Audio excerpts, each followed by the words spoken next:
In 1993, John Lasseter was the director of Toy Story, and he drove the most humble, utilitarian car possible.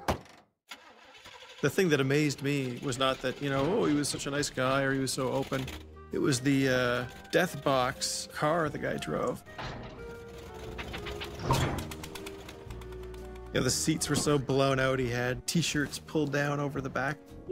Outside, it was kind of like all, you know, oxidized. There's no waxing that car ever again. I'm just like, come on, dude.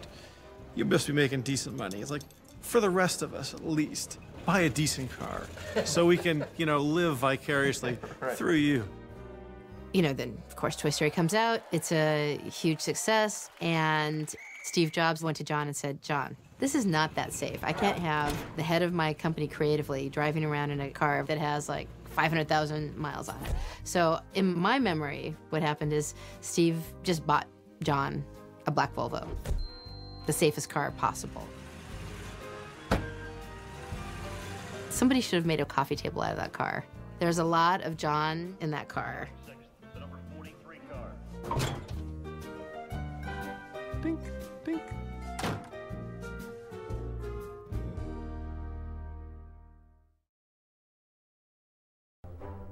Halloween matters at Pixar.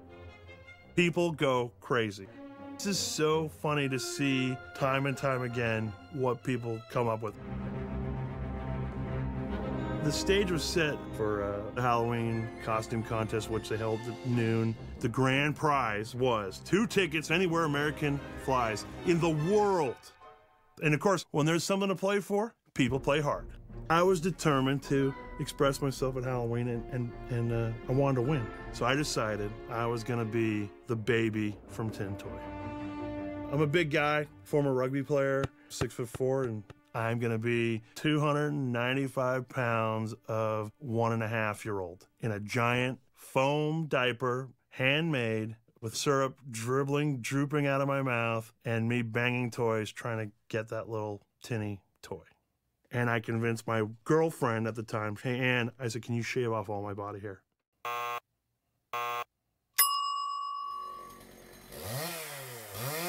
The giant baby was a little more than people probably wanted to see of me.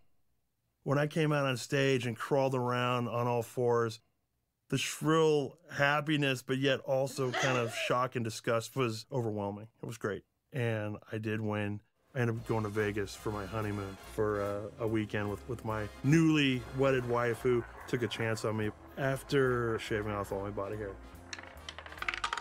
Dink, dink.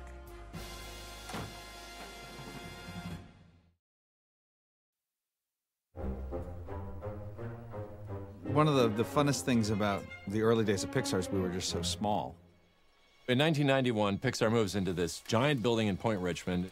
We only used maybe a quarter of the space. You'd hear and tumbleweeds going down these empty hallways. So we just started riding around on scooters.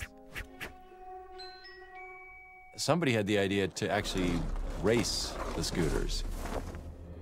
We had this whiteboard on the wall, and we would record our times, and we'd see how fast we could go down this long hallway, loop around through the warehouse, and come back. Part of the thrill was that it was a convoluted maze.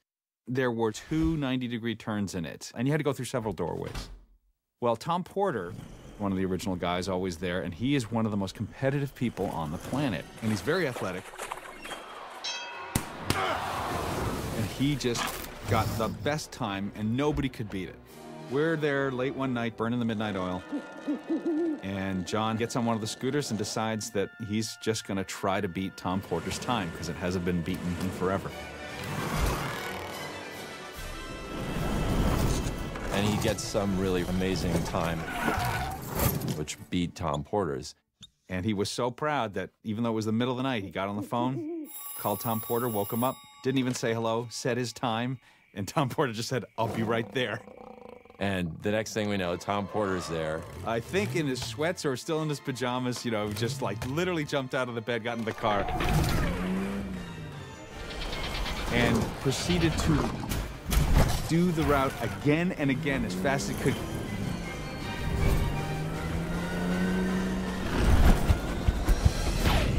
because there was no way he was going to go back home and not beat it. And he comes back and he's bloody because he is wiped out somewhere along the line, and he's just got blood going down his arm, but he beat the time. He had just gone full tilt. That was a very good example of, in a weird way, what a typical week or day was when we were a small group.